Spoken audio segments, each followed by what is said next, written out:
so much color to particular stories like this that kind of, give like a warranted, use for the different videos. Mm-hmm. Yeah, it was absolutely unique. And I have so many questions. I'm kind of bummed we only have 15 minutes, but I think my big question for you, Daniel, is, because obviously after your injury and everything towards the end of the film, where do things stand now with what you're trying to achieve in boxing to make change? I really don't know.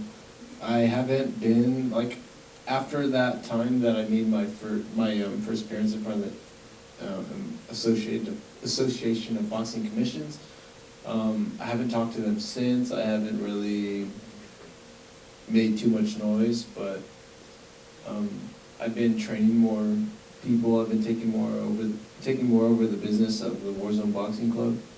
I'm training fighters that will make a lot of noise, I believe, in the amateur circuit. One of them actually came here today. His name's Sergio Romero. He was the one that was in the film. The coach that trains with me at the box gym is also here. His name is Fabian Rodriguez.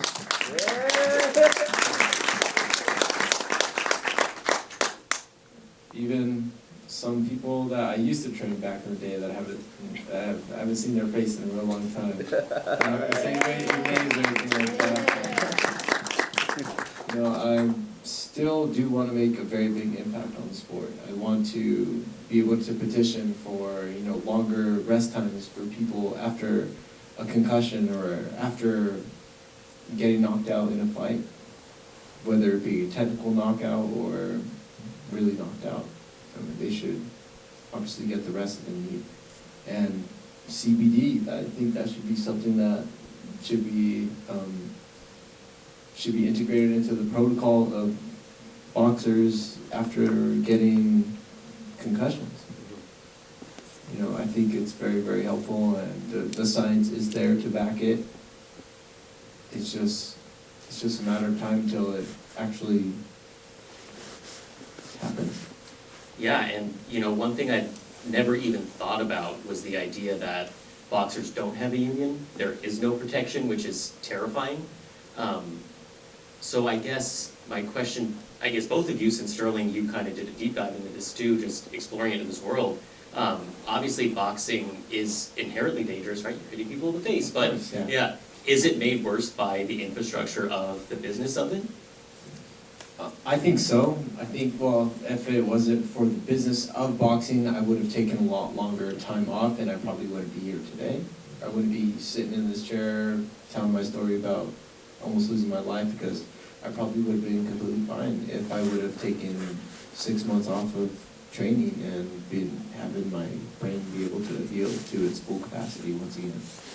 Yeah, absolutely. And for you, Sterling, I thought narratively something really interesting you did was not only tell Daniel's story, but his opponent, Haro, who injured you. So at what point, because obviously that fight kind of collapsed both of your careers, it sounded like. So at what point did you know that you wanted to kind of give him some time in the film as well? Yeah, you know what? I think I have to attribute that creative decision to Monica Lawless, one of the producers in the project. I think it was her idea, yeah. Because, we were going to focus just purely on Daniel, of course, but it's kind of like these two different people met at this one dramatic, pivotal moment in both of their lives. Because, to some degree, this whole story is about trying to achieve the American dream, riches and putting everything on the line. And these two guys come in this ring with all this courage and say, hey, I deserve the crown, I deserve the belt.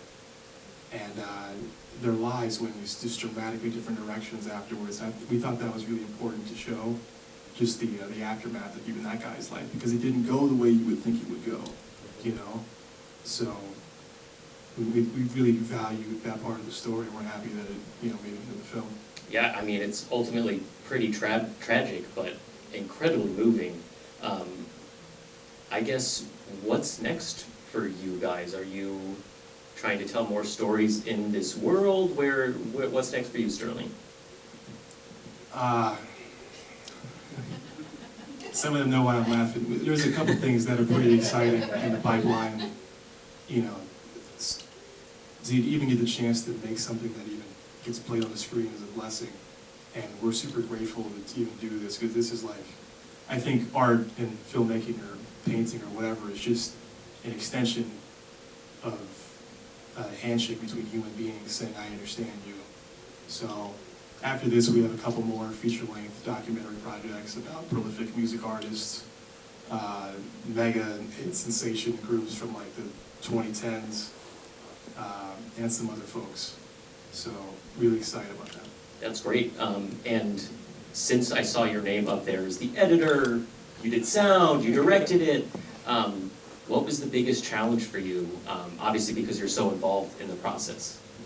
I was just scared to make like, we really stair-stepped the process from shooting short films that were like 5 minutes and then 7 minutes and then 12 minutes, because we really wanted to try to find a way to really command the screen. And you know, this is where I'm super grateful for everybody in the room who has the patience to be able to watch and even forgive certain particular parts of it. Because I was just editing by myself in Final Cut Pro, you know, in a downstairs like dining room for most of this film. I think to directly answer your question, I think the biggest concern was to make sure that we were worthy of commanding a screen for an hour. So, and we're working on that progressively. But yeah, I mean, you really run into the wall to figure out how much filmmaking really costs.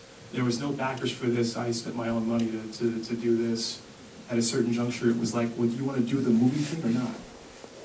You know, do you want to go try to put a down payment on objects or something, or do you want to go do the dream?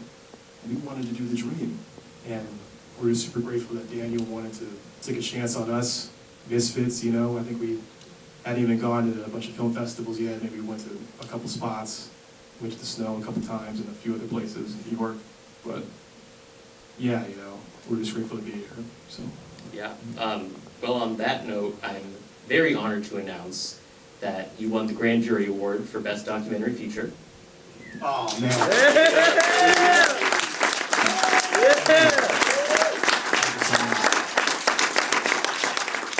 Do you have any parting words for your audience?